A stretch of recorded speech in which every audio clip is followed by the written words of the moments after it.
With the holiday season right around the corner, I thought it'll be a great time to share some of my favorite home products, seeing that many of them are about to go on sale. From smart tech to kitchen essentials, these products have made such a difference to my daily routine, and I honestly don't think I could live without a lot of them. So, let's dive into my top picks and why I think you'll love them too.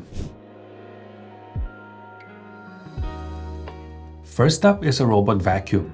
Now, having a robot vacuum has been such a game changer for me. In fact, I love them so much that I now have two of them in my house, one upstairs and one downstairs. Now, I do have to preface that it hasn't totally eliminated manual vacuuming. I still do the occasional once over with a handheld vacuum here and there, and I still need to dust surfaces. But it is no longer a regular chore that I have to worry about, which feels so good. If you're looking to get one, I can vouch for the Roborock. I find that their app is much easier to use and less prone to error, and the robot itself hardly ever gets stuck during a cleaning cycle. I personally like models that have a self-empty bin, which means that I don't have to empty it that often, and when I do, it is super easy to just pull out the bin. Most robot vacuums also have a scheduling feature, so I suggest using that feature. Mine is set every day at 8 AM. Now, if your budget permits, most of the higher-end models with LiDAR are worth checking out because they're much better at avoiding obstacles. Definitely worth it if you have kids or pets, but otherwise, even the non-LiDAR is a great option. So this one has been a recent obsession of mine. For the past year or so, every mug or cup I've bought has had this sort of sunken base, which lets them stack on top of each other.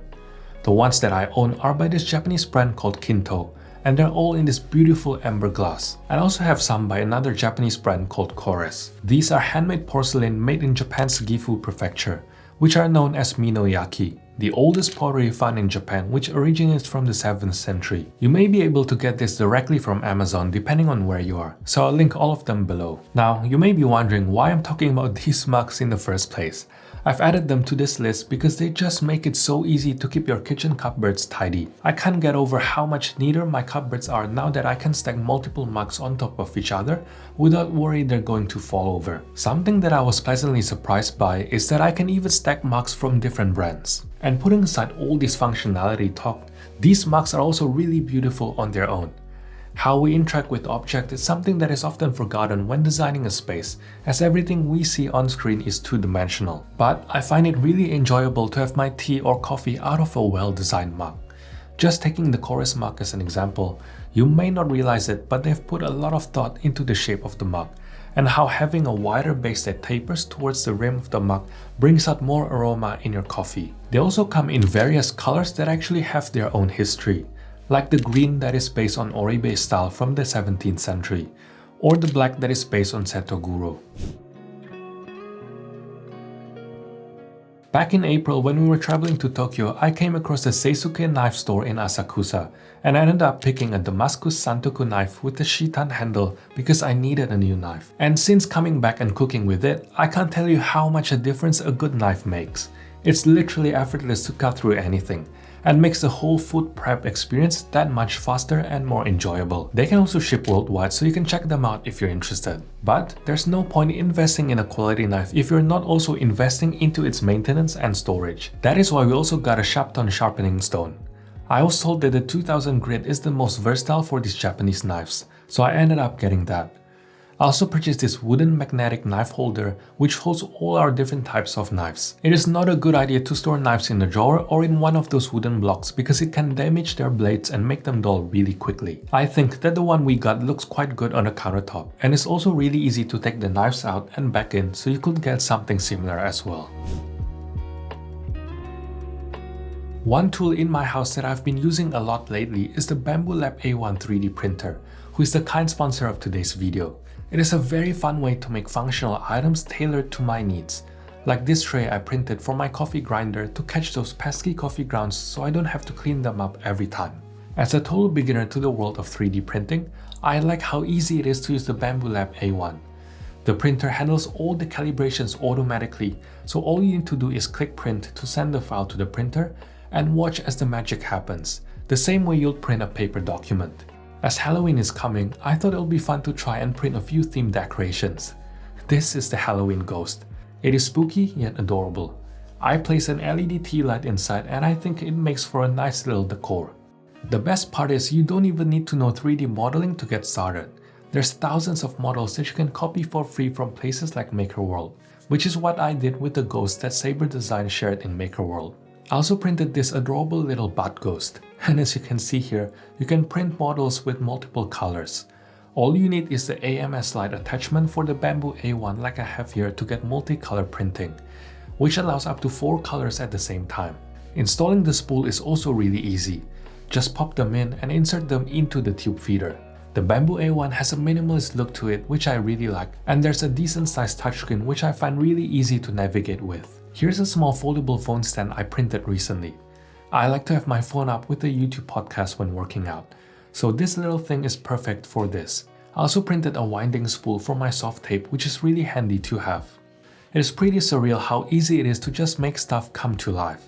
If you're looking to get into 3D printing, I think it is the perfect machine to get started. It is also the perfect time to get one, as Bambu Lab is having their biggest sale of the year from October 21st all the way to December 2nd.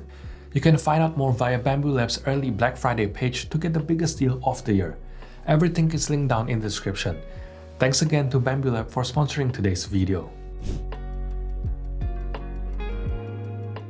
I love smart home features, but none of that gimmicky stuff. From experience, the two products I found the most useful are video doorbells and also motion sensors paired with smart lights. With smart home tech, especially lights, my personal take is if you have to reach out to your phone to adjust your lights every time, then you've failed. That is the same as using a light switch, and let's be real, it's probably less convenient. But with the system I've got, I hardly ever have to touch the light switches in my home or control them from my phone. Probably only once a week or so at most. I've practically got all my lights on a schedule, so their temperature and brightness changes according to the times I've set, and are also dynamically adjusted based on sunset time. Basically, all the lights do the work on their own, so the only time I have to adjust them manually is on the odd occasion. Say if I have to get up at 4 AM or something like that. I've also placed remotes in our living/movie room and in our bedroom so we can adjust the lighting without having to get up. This is super handy so you don't have to get out of bed and stumble back in the dark. In high traffic areas like our hallway, kitchen and bathroom, there's a motion sensor that triggers the lights so we never actually have to touch the light switches in these rooms. The lights will turn off automatically after a few minutes when it senses no motion, and you can adjust this time frame in the app. The sensitivity to motion and to natural light can also be adjusted to your liking. Similarly, the brightness and light temperature is also dynamically adjusted to time of day and sunset. So at noon, the light will be bright and much cooler. And in the middle of the night, it's pretty dim, just bright enough to see so it doesn't fully wake you up if you have to make a trip to the bathroom. Investing in a temperature kettle has been a total game changer for me, and I'll recommend it for anyone who regularly makes tea and coffee. Especially if you drink green teas where you want the water to be 80 to 90 degrees Celsius for the best flavor. I personally have the KitchenAid 1701, which has a temperature dial down at the base. It is super easy to operate and you can choose a water temperature anywhere between 50 degrees Celsius to boiling point. It also comes in many different colors like white, cream, black, silver, red, and green, which is great if you want to match it in with your kitchen decor. Otherwise, there are plenty of other temperature control kettles on the market. There's also quite a few that are a lot more high-tech, with digital temperature displays and whatnot, but these are generally a lot more expensive and I find that the mechanical dial gets the job done. I personally don't make pour-over coffee, hence why I don't need a gooseneck kettle or anything like that, which is why this KitchenAid kettle with a regular spout is perfect for me as I prefer a single kettle for everything. This one is a very small thing, but having lived in an apartment before where the doors close on their own, much like hotel doors, I really appreciated it when we got around to installing a magnetic doorstop for our front door, so it would stay open when I needed it to. I find it especially useful when I'm carrying a lot of groceries, or when I'm bringing large items into the house. It also stops wall damage, and it is much easier to operate than using wedges to hold the door. Definitely would recommend it if you've run into any of those problems before. Something I've talked about in a lot of my videos is how important it is to invest in good quality bedding, because you spend roughly a third of your life asleep in bed. Luckily, there's so many options when it comes to quality materials, and at the end of the day, it comes down to preference. I personally am a big fan of bamboo sheets. I'm generally a hot sleeper, and bamboo is a thermoregulating fiber. Pretty much that means that they keep you warm when it's cold and cool when it is hot. They're also as soft as silk, but not as expensive and much easier to maintain. The downside is that bamboo sheets tend to lose their initial shine after a while. My older ones look a bit matted, but then again, they've been through 4 years of regular use. Of course, there's also other choices like cotton, which is a classic. I do like cotton bedding because they're easy to maintain and also come in lots of different colors and patterns. Also, don't get influenced by thread count marketing. They can be really misleading, as a better quality fiber at a lower thread count is always going to be softer and sturdier than a 1000 thread count made from a cheap fiber. For example, a long staple or extra long staple cotton are much better than short staple cottons. And also look at the weave. A percale weave is the best for breathability, but if you prioritize softness, a sateen weave may be a better choice for you. Linen is also a classic and one of the most breathable options. But good quality linen is extremely expensive and they crease like crazy. And the cheap ones can be very scratchy, so it's not always the most practical option. As for quilts, I'm personally a big fan of wool quilts. Again, because of their thermoregulating properties and also they're naturally odor resistant. I personally have two, one for summer and one for winter. All of these things go on sale regularly, so keep an eye out for seasonal sales if you're planning to change or buy new ones. I'll also link some of my favorite places to shop for bedding down below. One organization product I swear by are cable boxes. I literally use them everywhere around my house because I hate looking at and dealing with cables and ugly power boards. They're hands down the easiest way to hide messy power boards and power supplies. Now, one place I wouldn't use them is the desk, because there are better solutions like trunks for cable desk management, but it's a great solution for everywhere else. I also don't have to waste any time dusting individual cables anymore, as you can quickly wipe down the box, and if you have a robot vacuum, they will prevent cable tangling. This is for anyone who has a lawn or garden to take care of. Last year, I got this tap timer with a rain sensor and connected it to my sprinkler. It is quite neat because you can set up multiple watering schedules with the display. For example, every morning at 5 AM on weekdays and twice a day on weekends. I love it as you can customize it to your needs and don't have to manually turn the water on and off. And forgetting to water the plants is no longer a problem. Another cool feature is that there's a rain sensor built into the device. So it will cancel the watering schedule if you're experiencing wet weather, which is so smart and will help conserve water.